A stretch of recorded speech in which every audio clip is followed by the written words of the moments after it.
கௌரவ பிரசாதம் இதுவே எனக்கு போதும்.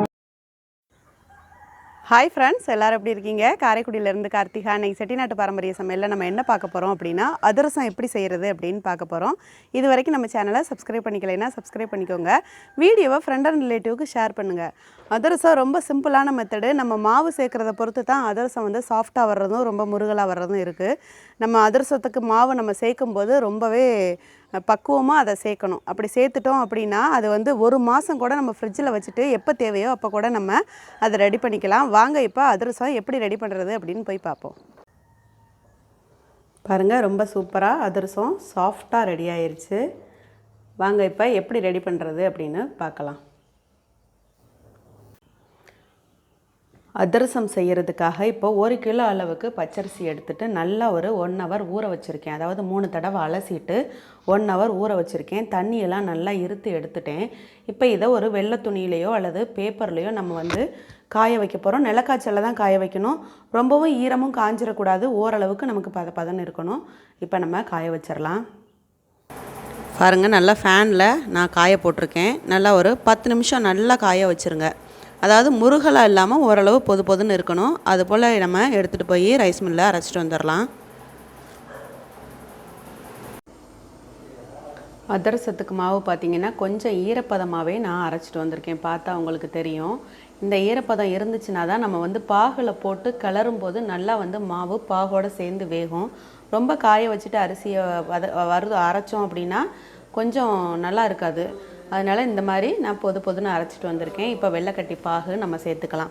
1 கிலோ அரிசி வச்சுருக்கேன். 1 கிலோ வெல்லம் சேர்த்து நம்ம இப்போ பாகு காய்ச்சிக்குவோம். 1 லிட்டர் அளவுக்கு தண்ணி சேர்த்துக்கலாம். 1 லிட்டர் தண்ணி சேர்த்தாச்சு. இப்போ 1 கிலோ அளவுக்கு வெல்லம் சேர்க்குறேன். பாகு நமக்கு கொதிக்க ஆரம்பிச்சிருச்சு. பாகு எப்படி ரெடி ஆகணும் அப்படின்னா தண்ணியில் போட்டால் ஒன்றா சேரணும். அந்த அளவுக்கு நமக்கு பாகு ரெடி ஆகணும். ஒரு சிலர் வந்து மாவை வந்து அரைச்சிட்டு மாவை வந்து அளந்து வெல்லத்தையும் இடிச்சிட்டு அளந்து ரெடி பண்ணுவாங்க. கரெக்டான மெத்தடு அப்படின்னா நம்மளுக்கு 1 கிலோ மாவுக்கு 1 கிலோ வெல்லம் கரெக்டாக தான் இருக்கும். அதனால் நான் அப்படியே சேர்த்துருக்கேன் கழுவிட்டு. நல்லா வந்து பாகு நமக்கு நல்லா சுண்ட வத்தட்டும். பாகு வந்து நல்லா கொதிச்சிருச்சு. இப்போ நம்ம வந்து வடிகட்டிட்டு இந்த பாத்திரத்தில் மாற்றிக்கலாம். வேறு ஒரு பாத்திரத்தில் இதை வடிகட்டி விட்டுட்டு அதுக்கப்புறம் நம்ம இதில் மாற்றிக்குவோம். பாருங்கள், வடிகட்டி விட்டுட்டு நல்லா வந்து பாகு நமக்கு ரெடி ஆயிடுச்சு. இந்த பாகு எப்படி மெத்தடு நம்ம பார்க்கணும் அப்படின்னா நான் காமிக்கிறேன் பாருங்கள். ஒரு கிண்ணத்தில் தண்ணி இந்த மாதிரி எடுத்துக்கோங்க. எடுத்துட்டு இந்த மாதிரி பாகு அதில் விட்டுறணும். விட்டுட்டு அதை ஒன்றா நம்ம இப்படி சேர்க்கும்போது ஒரே மாதிரி அதுக்கு நமக்கு வந்து கிடைக்கும். ஒரே மாதிரி உருண்டையாக கையில் எடுக்கிற மாதிரி கிடைக்கணும். அப்படி வந்துருச்சு அப்படின்னா அதிரசத்துக்கு பக்குவம் ரெடி ஆயிடுச்சு அப்படின்னு அர்த்தம். இல்லை அப்படின்னா தண்ணி அது ஓடிரும். இந்த மாதிரி சேர்க்க முடியாது. இந்த மாதிரி சேர்த்து எடுக்கிற மாதிரி நமக்கு வந்துடணும். இந்த பதம் வந்துருச்சு அப்படின்னா அதிரசத்துக்கு மாவுக்கு நம்ம போட்டு கலர்றதுக்கு பாகு ரெடி ஆயிடுச்சு அப்படின்னு அர்த்தம். பாருங்கள், இந்த மாதிரி நமக்கு கையில் எடுக்கிற பக்குவம் வந்துடணும். இப்போ நம்ம மாவை கொஞ்சம் கொஞ்சமாக கிளறி விட்டுறலாம். இதில் சேர்த்து நல்லா சூடு இருக்கும்போதே அடுப்பை ஸ்லோ ஃப்ளேமில் வச்சுட்டு கிளறி விட்டுருவோம். மாவை கொஞ்சம் கொஞ்சமாக சேர்த்து நம்ம கிளறி விடலாம். மாவை கொஞ்சம் கொஞ்சமாக சேர்த்து கிளறுங்க. கிராமத்துலலாம் பார்த்திங்கன்னா கொட்டுறதுக்கு ஒரு ஆள் கிண்டுறதுக்கு ஒரு ஆள்னு ரெடி பண்ணி வச்சுருப்பாங்க. நம்ம வந்து மெதுவாக அடுப்பை ஸ்லோ ஃப்ளேமில் வச்சுட்டு இது போல் கொஞ்சம் கொஞ்சமாக கிளறி விட்டுட்டோம் அப்படின்னா சரியாக இருக்கும். அப்படியே எல்லா மாவையும் சேர்த்து நம்ம இதில் கட்டி இல்லாமல் கிளறிடுவோம். பாருங்கள், எல்லா மாவையும் சேர்த்தாச்சு. நல்லா வந்து மாவு வந்து பாகில் வேகணும். நல்லா கைவிடாமல் கட்டி இல்லாமல் நல்லாவே கிளறி விட்ருங்க. நீங்கள் நைட்டு இதை ரெடி பண்ணிவிட்டு காலையில் அதிரசம் போட்டிங்க அப்படின்னா ரொம்ப டேஸ்ட்டாக இருக்கும். அப்படி இல்லை அப்படின்னா காலையில் ரெடி பண்ணிவிட்டு நைட்டுக்கு நம்ம அதிரசம் போடணும். நல்லா மாவு வந்து அந்த பாகில் வேகணும். அப்போ தான் வந்து அது நல்லா காலையில் நமக்கு பொறுன்னு நல்லா இருக்கும். நல்லா இதை வந்து கட்டி இல்லாமல் கிளறிடுவோம்.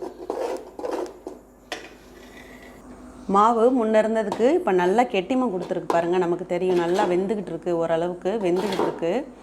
இப்போ நம்ம என்ன பண்ணணும் அப்படின்னா பாத்திரத்தில் அடியில் ஒட்டாத அளவுக்கு நம்ம கிளறி விடணும். அதுக்காக தான் நான் வந்து கனமான பாத்திரமாக வச்சுருக்கேன். எப்போவுமே பாகு நம்ம ரெடி பண்ணும்போது பாத்திரம் வந்து இரும்பு பாத்திரமோ அல்லது கனமான பாத்திரமாவோ நம்ம போட்டுக்கிட்டோம் அப்படின்னா அடி பிடிக்காது. இப்போது 2 ஸ்பூன் அளவுக்கு ஏலக்காய் தூள் சேர்த்துட்டு 2 ஸ்பூன் அளவுக்கு நெய் சேர்க்க போகிறோம். நெய் சேர்க்குறது அப்படிங்கிறது நல்ல ஒரு வாசத்தை நமக்கு கொடுக்கும். அப்புறமா நம்ம அதிரசம் போடும்போது நல்ல வாசமாக இருக்கும். நமக்கு பாத்திரத்துலேயும் ஒட்டாமல் அடி பிடிக்காமல் இருக்கும். இப்போ 2 ஸ்பூன் அளவுக்கு ஏலக்காய் சேர்த்துக்குவோம். ஏலக்காய் ஃப்ளேவர் வந்து அதிரசம் போடும்போது ரொம்பவே வாசமாக இருக்கும். நமக்கு சேர்த்து ஒன்றா கலரி விட்டுறலாம்.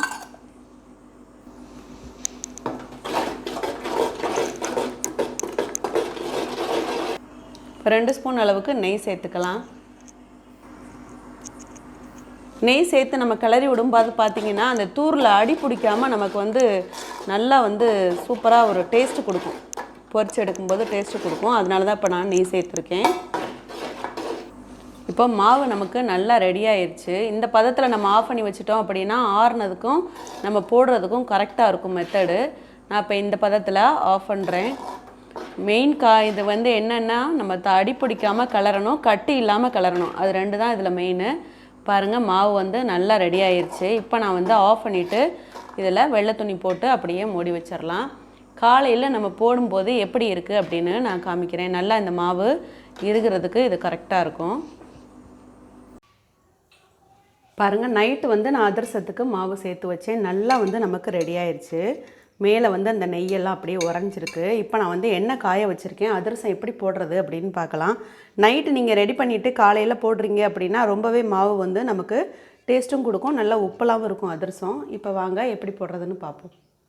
இப்போ ஒரு வாழை இலை எடுத்திருக்கேன். அந்த வாழை இலையில் லேசாக நெய் அல்லது எண்ணெய் தடவிக்கங்க. தடவிட்டு நம்ம எடுத்து வச்சுருக்குறோம் இல்லையா மாவு, அதிரச மாவு, அந்த மாவை வந்து நமக்கு தேவையான அளவு உருண்டை எடுத்துட்டு இதில் வந்து லேசாக வச்சு அழுத்தி கொடுங்க. அழுத்தி கொடுத்துட்டு, அதாவது கவர் இருந்தாலும் சரி, இது போல் இலை இருந்தாலும் சரி, இது போல் அழுத்தி கொடுத்துட்டு நம்ம எண்ணெயில் சேர்த்துக்கலாம். பாருங்கள் அடுப்பை ஸ்லோ ஃப்ளேமில் வச்சுட்டு ஒவ்வொரு அதிரசமாக நம்ம சேர்த்து விட்ருக்கோம். அது அடுப்பை ஸ்லோ ஃப்ளேமில் வச்சு நம்ம செய்யும் போது உள்ளே வந்து நல்லாவே நமக்கு அதிரசம் வெந்துடும். சாப்பிட்றதுக்கும் நல்ல சாஃப்டாக இருக்கும்.